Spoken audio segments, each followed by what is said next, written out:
누가복음 24장 1절에서 6절까지 다 함께 일어나셔서 함께 교도하겠습니다. 한 절씩 교도하겠습니다. 누가복음 24장 1절에서 6절까지입니다. 안식 후 첫날 새벽에 이 여자들이 그 준비한 향품을 가지고 무덤에 가서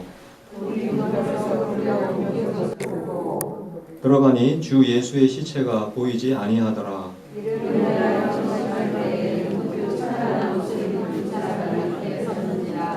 여자들이 두려워 얼굴을 땅에 대니 두 사람이 이르되 어찌하여 살아있는 자를 죽은 자 가운데서 찾느냐. 계시지 않고 살아나셨느니라. 갈릴리에 계실 때에 너희에게 어떻게 말씀하셨는지 기억하라. 아멘. 앉아주시겠습니다.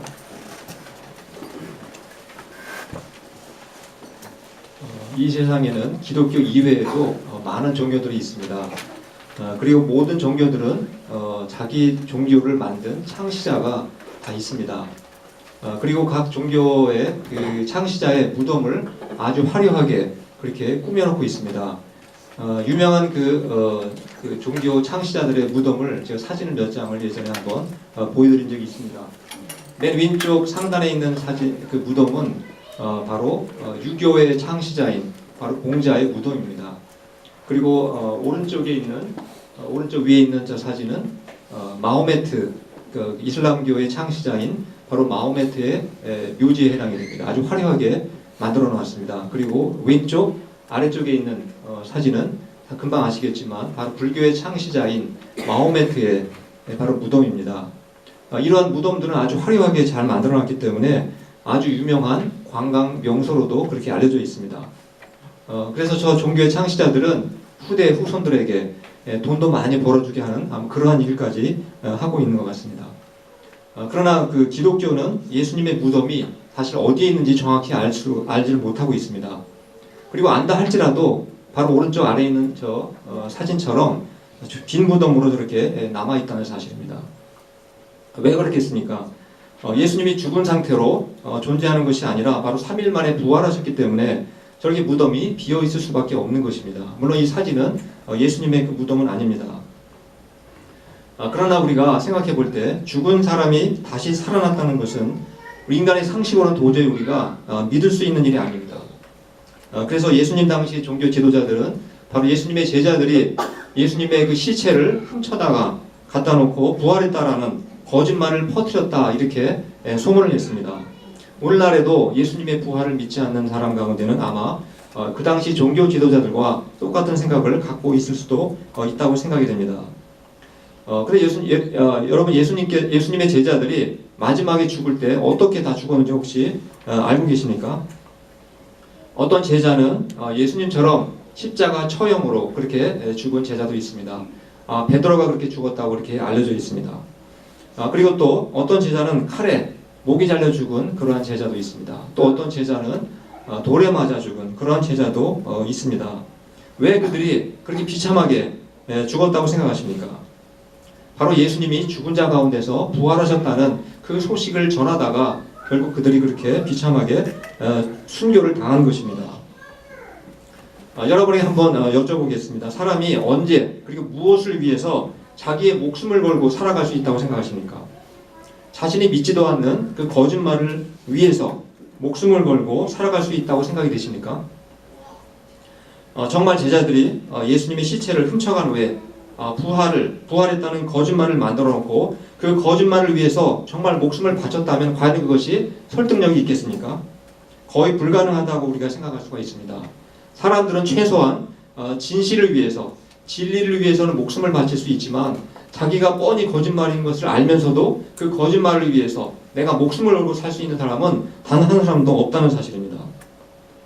한번 예수님의 제자들을 생각해 보시기 바랍니다. 예수님의 제자들이 원래부터 용기가 있었고 원래부터 그들이 자신들의 믿는 바를 위해서 목숨을 바치려고 했던 사람들이었으니까 지난주 설교에서 또 잠깐 말씀드렸지만 예수님의 제자 중에 가룟 유다는 어떤 사람이었습니까?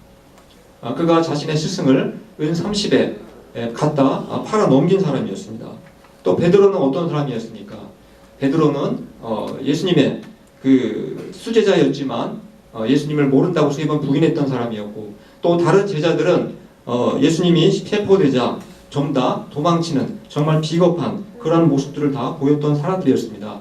예수님이 살아있을 때도 그들이 그렇게 용기가 없고 비겁한 사람들이었는데, 어떻게 예수님이 죽은 시체를 갖다 놓고 부활했다고 하는 거짓말을 만들어 놓고 그 예수님을 위해서 그들이 목숨을 바쳐서 그렇게 살아갈 수가 있었겠습니까? 정말 그것은 불가능한 것입니다. 그럼 그렇게 비겁하던 제자들이 어떻게 나중에 자신의 목숨까지 바쳐가면서 그들 예수님의 부활을 외치다가 그렇게 순교를 할 수가 있었겠습니까? 여러 가지 이유가 있었겠지만 가장 먼저 생각해 볼 수 있는 것은 바로 부활하신 예수님이 그들 앞에 나타나셨기 때문이었습니다. 우리 누가복음 24장 36절, 37절 말씀을 제가 한번 읽어드리겠습니다. 이 말을 할 때에 예수께서 친히 그들 가운데 서서 이르시되 너희에게 평강이 있을지어다 하시니 그들이 놀라고 무서워하여 그 보는 것을 영으로 생각하는지라. 예수님이 죽었다가 부활을 하셨다가 제자들 앞에 갑자기 나타나셨습니다. 그 제자들이 예수님이 나타나신 것을 보고 기뻐 환영했습니까? 방금 말씀을 읽어보시니까 어떻습니까? 그들이 놀라고 무서워했다 이렇게 말씀하고 있습니다. 심지어 예수님을 어떻게 알아보았습니까? 귀신, 영으로 알아봤다고 되어 있는데 예수님을 귀신으로 그렇게 착각을 할 정도였습니다. 예수님께서는 자신이 내가 귀신이 아니다라는 사실을 증명하기 위해서 여러 가지 시도를 하십니다. 그 중에 첫 번째 말씀이 바로 누가복음 24장 39절의 말씀입니다. 제가 한번 읽어드리겠습니다. 내 손과 발을 보고 나인 줄을 알라. 또 나를 만져보라. 영은 살과 뼈가 없으되 너희 보는 바와 같이 나는 있느니라. 제가 여기 그림을 하나 잠깐 카피를 해놨습니다. 오른쪽에 있는 저 그림은 400년 전에 그 카라바지오라는 사람이 화가가 그린 유명한 의심하는 도마라는 그런 바로 그림입니다. 아주 유명한 그림입니다. 그림을 자세히 보시면은 도마가 예수님의 옆구리에다가 자기 손가락을 찔러보는 그러한 모습을 이렇게 표현을 했습니다. 물론 실제로 그렇게 했는지는 모르겠지만 예수님께서 내 손가락에 손가락을 넣어보고 내 창에 찔린 자국을 한번 만져보라고 하셨기 때문에 의심이 워낙 많은 도마였기 때문에 실제로 아마 저렇게 했을 수도 있다고 생각이 듭니다. 이 말씀을 우리가 자세히 보게 되면은 바로 부활하신 예수님은 여전히 손바닥 그리고 발에 못자국이 있었다는 사실을, 부활한 후에도 못자국이 있었다는 사실을 알 수가 있게 됩니다.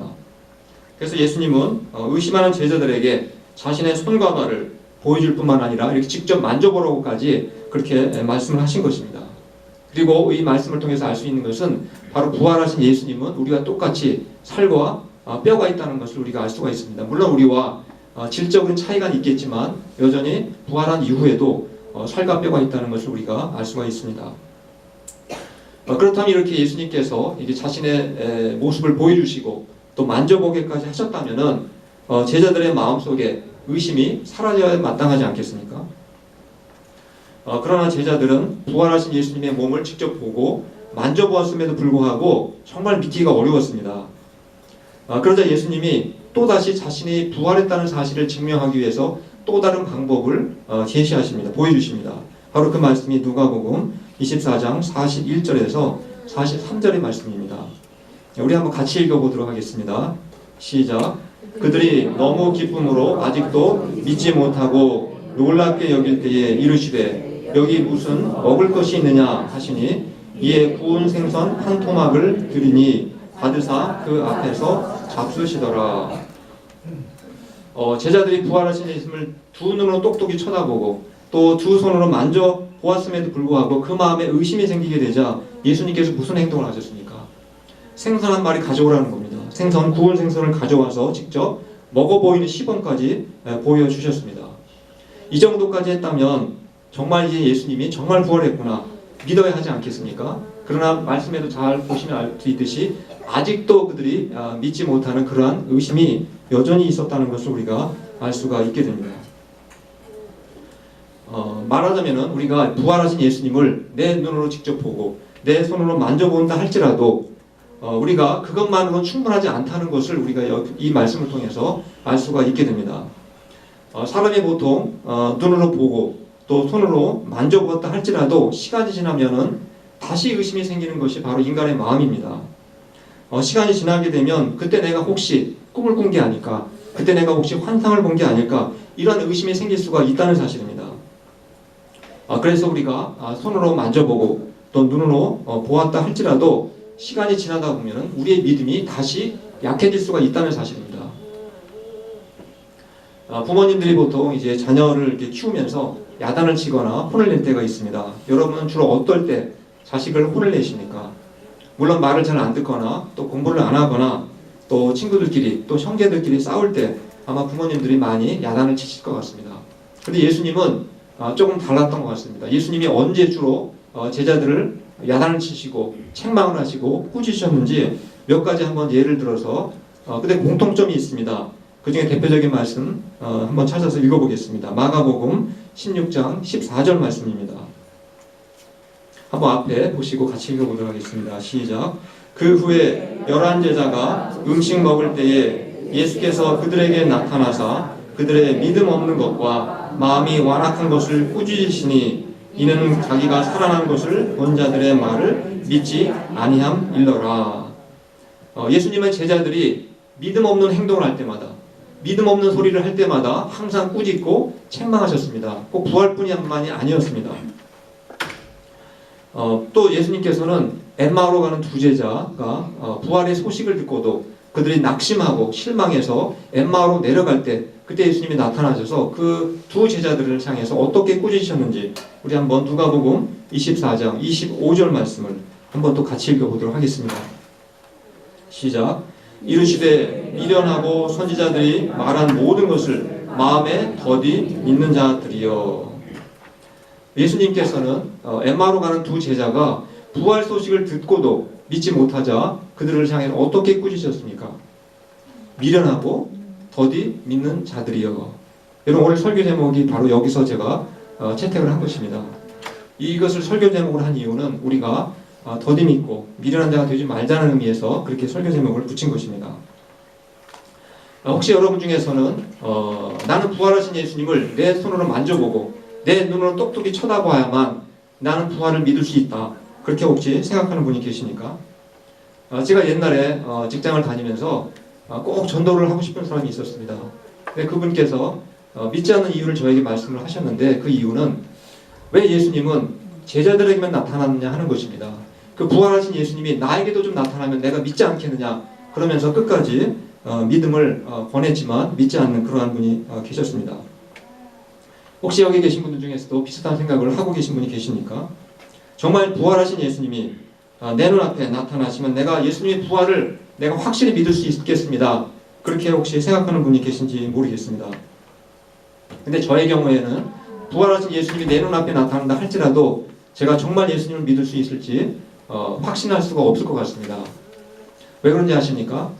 저는 예수님의 원래 모습을 알지 못하기 때문입니다. 우리가 보통 예수님께서 정말 내 눈앞에 나타나셨는데 여러분 어떻게 하시겠습니까? 어떻게 확인하시겠습니까? 드라이브 라이센스를 보여달라고 부탁을 할 수가 있겠습니까? 아니면 우리가 그동안의 영화라든가 그림들을 많이 보았을 텐데 제가 한번 그 사진도 찾아보았습니다. 바로 예수님에 관한 그림과 영화에 나왔던 그러한 예수님의 그 모습들입니다. 맨 왼쪽에 있는 두 개는 바로 이제 그림을 그린 그림이고 오른쪽에 있는 두 개는 영화에 나왔던 예수님의 모습입니다.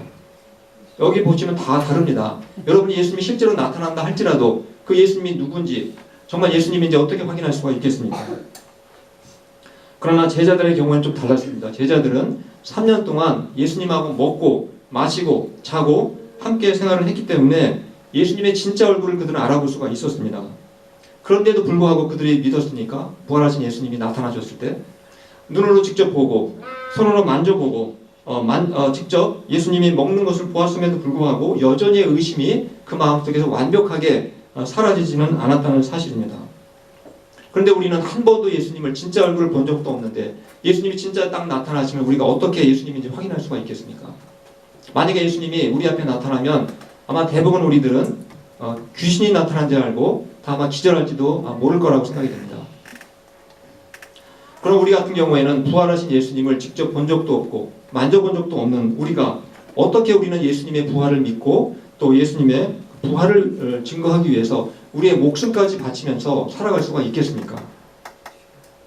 우리는 오늘 바로 이 누가복음 24장을 통해서 예수님이 어떻게 제자들에게 믿음을 갖게 만들었는가, 그 방법들을 좀 더 자세하게 살펴보면은 여기서 우리가 힌트를 얻을 수 있다고 생각이 됩니다. 먼저 예수님께서는 그 부활의 소식을 듣고도 믿지 못하던 그 엠마오로 가는 두 제자들에게 나타나셔서 어떻게 그들의 믿음을 도우셨습니까? 우리가 다 본문을 읽지는 않았지만 누가복음 24장 27절의 말씀을 한번 보시겠습니다. 앞에 보시고 한번 같이 읽어보도록 하겠습니다. 시작. 이에 모세와 모든 선지자의 글로 시작하여 모든 성경에 쓴 바 자기에 관한 것을 자세히 설명하시니라. 예수님이 지금 자신이 부활한 사실을 알지 못하고 옆에 있음에도 불구하고 모르고 있는 엠마오로 가는 두 제자들에게 지금 자신을 증명하는 장면입니다. 거기 보시면 모세와 모든 선지자의 글과 모든 성경이 무엇을 의미하는 것입니까? 바로 우리가 갖고 있는 구약 성경, 신약을 뺀 구약 성경을 바로 말씀하고 있는 것입니다. 바로 예수님은 구약 성경을 통해서 바로 예수님이 죽으시고 그리고 부활하신 일들이 이미 성경에 예언이 되어 있다, 그렇게 말씀하시면서 자신의 부활을 지금 입증하고 있는 것입니다. 그리고 예수님께서 이제 두 제자 말고 남은 다른 제자들이 집에 이제 숨어 있었을 때 예수님이 나타나셨습니다. 그리고 그들에게 아까 말씀드렸듯이 그 직접 보여주셨고 자신의 모습을 또 만져보게 하셨고 또 밥도 직접 드시는 장면을 보여주셨는데도 불구하고 마지막에 예수님의 제자들에게 믿음을 주시기 위해서 어떤 행동을 하셨는지, 어떤 말씀을 주셨는지 누가복음 24장 44절에서 45절 말씀을 한번 제가 읽어보도록 하겠습니다. 또 이르시되 내가 너희와 함께 있을 때에 너희에게 말한 바 곧 모세의 율법과 선지자의 글과 시편에 나를 가리켜 기록된 모든 것이 이루어져야 하리라 한 말이 이것이라 하시고 이에 그들의 마음을 열어 성경을 깨닫게 하시고. 예수님은 이미 제자들에게 자신을 직접 보여주셨습니다. 그리고 만져보라고 해주셨습니다. 그리고 부활하신 예수님이 음식도 직접 먹어 보여주셨습니다. 그러나 예수님은 결국 마지막에 어떤 방법을 사용하셨습니까? 성경을 풀어서 바로 구약 성경을 일일이 풀어가면서 그 성경을 설명해 주시고 그리고 그들로 하여금 내가 바로 죽었다가 부활한 예수라는 사실을 깨닫게 해주셨다는 사실입니다. 바로 성경을 설명해 주심으로 그들의 믿음을 든든하게 세워주셨다는 것을 우리가 알 수가 있게 됩니다. 여러분 궁금하지 않습니까? 예수님이 어떤 성경 말씀을 과연 인용하셨을까? 어떤 말씀을 통해서 자신의 부활을 증명해 주셨을까? 제가 몇 가지 구절만 간단하게 정리를 해서 한번 소개를 해드리려고 합니다. 이사야 7장 14절에 이런 말씀이 있습니다. 우리 잠깐 스크린 보시겠습니다. 제가 읽겠습니다. 그러므로 주께서 친히 징조를 너희에게 주실 것이라. 보라, 처녀가 잉태하여 아들을 낳을 것이요 그 이름을 임마누엘이라 하리라. 이 땅에 처녀가 아이를 낳는 거 보셨습니까? 그러나 성경에 보시면 바로 예수님께서 처녀를 통해서 이 땅에 태어나실 것이 예언되어 있다는 사실을 우리가 확인할 수가 있게 되는 것입니다. 또 그 다음 성경 구절 보시겠습니다. 미가 5장 2절 말씀을 제가 읽어드리겠습니다. 베들레헴 에브라다야 너는 유다 족속 중에 작을지라도 이스라엘을 다스릴 자가 내게서 내게로 나올 것이라. 그의 근본은 상고에 영원에 있느니라. 예수님이 베들레헴에 태어난 건 누구나 다 알고 있습니다. 그러나 예수님이 베들레헴에서 태어나실 것이 수백 년 전에 이미 구약 성경에 예언되어 있다는 사실을 우리가 알 수가 있게 됩니다. 또 그 다음 구절 한번 제가 읽어드리겠습니다. 스가랴 11장 12절 하반절 부분입니다. 그들이 곧 은 30개를 달아서 내 품삯을 삼은지라. 우리가 가룟 유다가 예수님을 은 몇 개 팔아서 넘겼습니까? 은 30개 팔아 넘기지 않았습니까? 바로 구약 스가랴서에도 은 30에 예수님이 팔릴 것이 바로 예언이 되어 있다는 사실을 우리가 확인할 수가 있게 됩니다. 또 이사야 53장 5절 유명한 말씀이죠. 한번 제가 읽어드리겠습니다. 그가 찔림은 우리의 흉불 때문이요 그가 상함은 우리의 죄악 때문이라. 그가 징계를 받음으로 우리는 평화를 누리고 그가 채찍에 맞음으로 우리는 나음을 받았도다. 바로 예수님께서 우리의 죄를 위해서 십자가에 못 박혀 죽으시고 이렇게 고난받으실 것이 이미 성경에 예언이 되어 있다는 사실을 우리가 알 수가 있게 됩니다. 마지막으로 제가 시편 16편 9절과 10절 말씀을 읽어드리겠습니다. 이러므로 내 마음이 기쁘고 내 영광도 즐거워하며 내 육체도 안전히 거하리니 이는 내 영혼을 음부에 버리지 아니하시며 주의 거룩한 자로 썩지 않게 하실 것임이니이다. 바로 예수님께서 비록 죽으셨지만 썩지 않고 다시 부활할 것이 성경에 분명하게 예언되어 있다는 사실을 우리가 확인할 수가 있게 됩니다. 사실 제가 더 많은 구절을 읽어드리고 싶지만 시간 때문에 제가 따로 별도로 프린트물을 준비를 해놨습니다. 예배 후에 좀 더 많은 그 예언된 말씀들을 나눠드리도록 그렇게 하겠습니다. 우리가 직접 예수님의 그 나타나는 걸 보지 못하고 만져보지 못했다 할지라도 바로 예수님께서는 이렇게 말씀을 통해서 예언된 말씀을 통해서 그 믿음이 변치 않고 흔들리지 않도록 하시기 위해서 계속 구약 성경의 말씀을 인용해 가시면서 제자들에게 일일이 설명해 주셨다는 사실입니다. 여러분 중에 아직도 예수님이 부활이 지금까지도 긴가민가 의심이 드는 분이 혹시 계십니까? 아까도 말씀드렸듯이 부활하신 예수님을 내가 직접 눈으로 보고 또 내가 손으로 만져보아야만 믿을 수 있다고 생각이 되십니까? 예수님조차도 부활하신 예수님조차도 자신의 부활을 증거하시기 위해서 증명하시기 위해서 이렇게 성경 말씀을 인용해 가시면서 자신의 부활을 입증하셨다는 사실입니다. 우리가 예수님으로부터 아까 책망을 하셨던 것처럼 미련하고 그리고 더디 믿는 자 이러한 책망을 듣지 않고 정말 우리가 흔들리지 않는 그러한 믿음을 갖기 위해서 우리가 어떻게 해야 되겠습니까? 오늘 말씀을 통해서 우리가 알 수 있는 것처럼 제일 먼저 우리는 성경을 가장 열심히 읽고 성경을 열심히 배우고 성경을 열심히 깨닫기 위해서 하나님께 간절히 기도해야 한다는 사실입니다. 우리가 성경을 멀리하고 성경 없이는 우리의 믿음이 결코 생길 수도 없고 또 우리의 믿음이 자랄 수도 없다는 것을 우리가 항상 기억하며 살아야 합니다. 오늘 우리가 부활절을 이제 맞이했습니다. 이제 더 이상 우리가 예수님으로부터 미련하고 더디 믿는 자라고 하는 책망을 듣지 않으시기를 바랍니다. 오직 말씀에 근거한 확신한 그런 믿음을 가지시고 우리도 주님의 제자들처럼 정말 부활의 진리, 부활의 소식을 전하기 위해서 우리의 목숨까지 바쳐서 헌신할 수 있는 그러한 부활 신앙인으로 그렇게 살아가실 수 있기를 간절히 축원합니다. 이 시간 기도하겠습니다. 하나님 아버지, 오늘 부활절을 맞이해서